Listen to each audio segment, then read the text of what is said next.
scholarly friends, to another episode of BardChats, your one-stop podcast for everything Shakespearean. I'm very excited for this week's episode. For our 100th episode special, we have some very important guests. Today in the studio, we have the man himself, the great literary pioneer, the money, who this podcast is about, the one and only William Shakespeare! Good morning, future people. I just want to say it is an honour to have you on the show, and thanks to a vote from the fans, we have decided to do a comparative study for one of my favourite texts of yours, The Tempest. I am very excited to beast here to the present day with thine fellow scholar. Yes, but that is not all, because we have another very exciting guest to help aid in our discussion today. She's well known for her literary excellence, producing a number of best-selling books, winner of the Booker Prize, and renowned for her scholarly excellence within Canada. Today, we have the author of 2016 Tempest reselling Hagseed, the excellent Margaret Atwood. Very happy to be here. And we're happy to have you on the show today. I do just want to say that, William, I'm honored to be in your presence and appreciate your literary work greatly. Thine not bad yourself. So pleasantries aside, since we have a lot to get through to today, let's get into the meat of this discussion. I first want to ask, what was your intended meaning in writing The Tempest? Tempest represents a lot of important messages and values, and hath I felt needed to be commented on my time. At the time, I hadn't intended this to be my last play, so I wanted to utilise the tragicomedy form to compose an effective text that explored aspects of reconciliation and mercy, while making comparisons to my own context. In that regard, I felt a pastoral play was more resonant to audiences as a genre blended from tragedy into comedy and romance, so I could shift into a lighter tone for my last performance. Right, and that's something I think we're all interested in hearing about.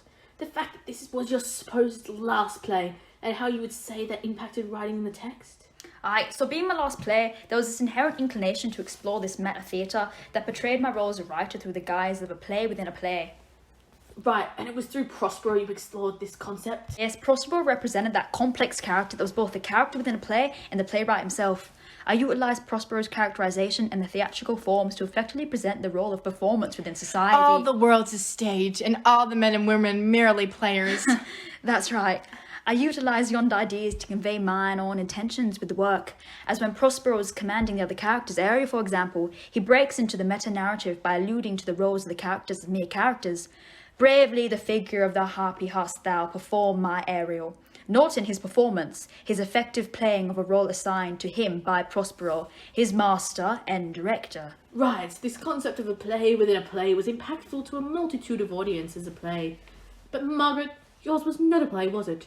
Can you tell us a bit more about how you reimagined The Tempest? Thank you, and you're right, my work takes a different form than a play. I feel a novel may be better suited to my specialities.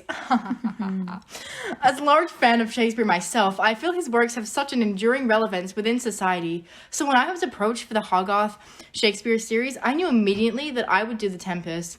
Its themes transcend so well into new contexts, but also present fluid themes that could be manipulated or mirrored within my retelling. So I intended to put my postmodern twist on the text where I would move into a contemporary setting and keep the story beats. But you also incorporated this meta-narrative, didn't you? Yes, I found that aspect very postmodern, so it fits well into my style of writing. So I incorporated metatextuality with my version by having multitude of layers. Having a retelling of a play with a text that's about a retelling of a play, I thought I could push the boundaries of my predecessors and allow for a more dissonant exploration of performance as a theme. I had Felix correlate as my Prospero, who also plays Prospero, both characters that acted the role of the director. And I thought The Tempest was complex. Yes, very meta. But it goes deeper, doesn't it?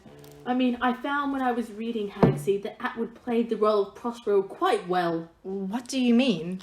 Well, I found the role of the narrator acted as Prospero's persona in its own right, as you utilised the third person. The voice of the narrator acted as an academic commentator and analyst of Shakespeare's Tempest, while also moulding the narrative and making the changes to the text. Through having Atwood convey a character and discussing the Tempest, you are projecting your perceptions of the play and the perception of other characters. It becomes a form of meta-audience inclusion. There is a variation between a narrative that is based on The Tempest and an actual study of the play. Yes, I felt this helped preserve the enduring relevance of the characters and audience perceptions of the text. For example, the actors present a character analysis of the characters they played after the performance. By having characters who played their corresponding selves, they formulate opinions and unique perspectives of said characters, like the empowered perspective of Miranda in contrast to the nihilistic approach to Antonio. It is an interesting approach to a reimagining of a text that involves more than just the characters and the plot into a new setting, but provides an audience-based interaction with the original text to preserve its relevance. It's that fine virtue of the world, for one can explore the most complex of nurtures and adversaries. Perfect wording from the patron of words himself. Anyways, moving on. I think one of your most important aspects that distinguish these two texts is your context. How do you think your values and social context have shaped the meaning within your text? Do you want to start us off? It will be thy pleasure.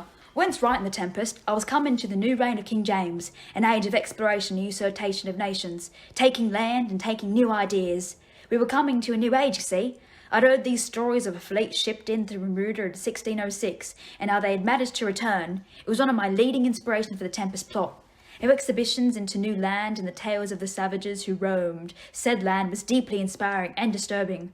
Ain't these things are still people, aren't they? I took this colonial perspective and formed the island as symbolism for colonialism and to shape Caliban and Ariel.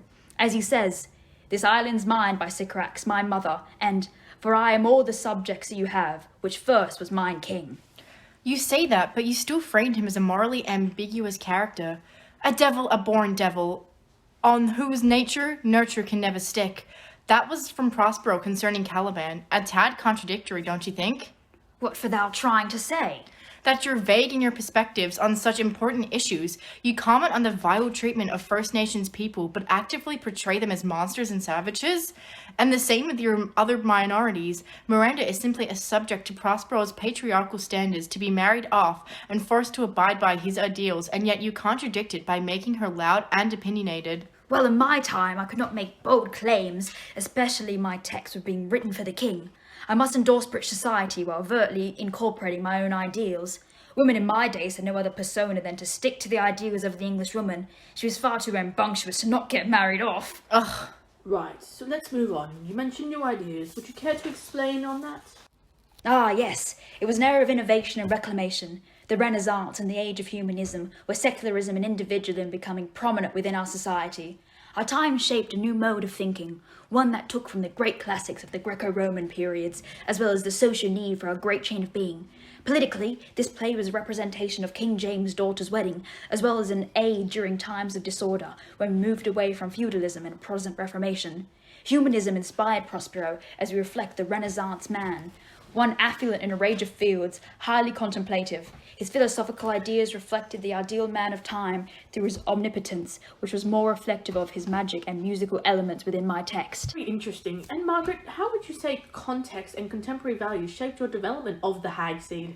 Well, writing this in my contemporary context, I felt there was an interesting disparity between changing values and the perseverance of the human condition.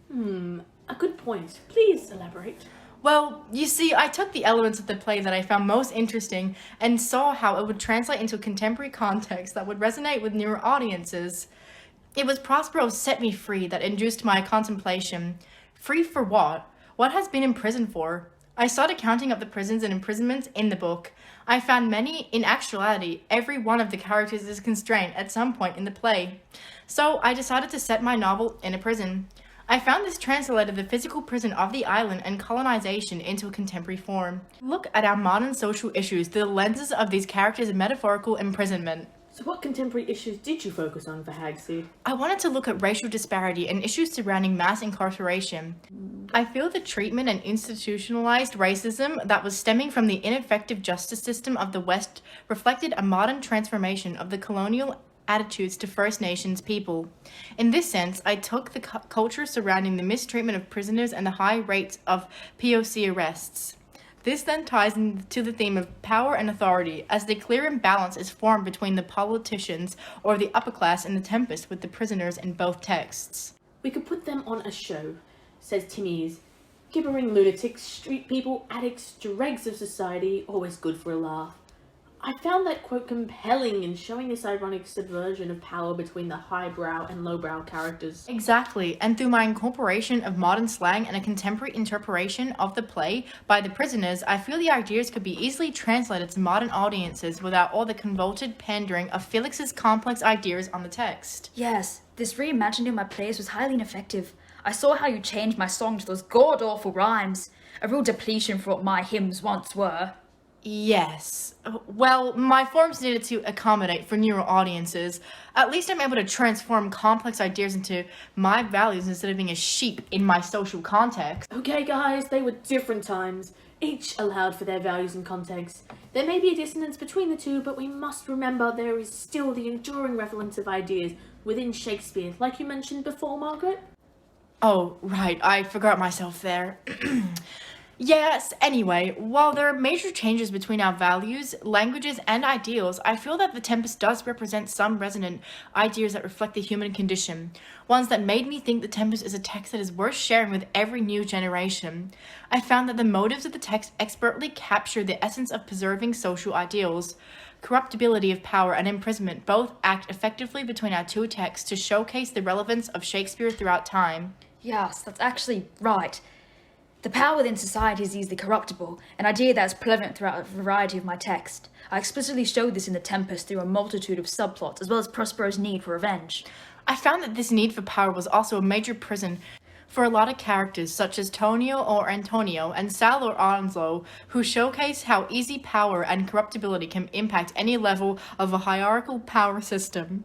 That devious, twisted bastard Tony is Felix's fault, and the secrecy, the sabotage, snake-like subterfuge, the stupendous betrayal.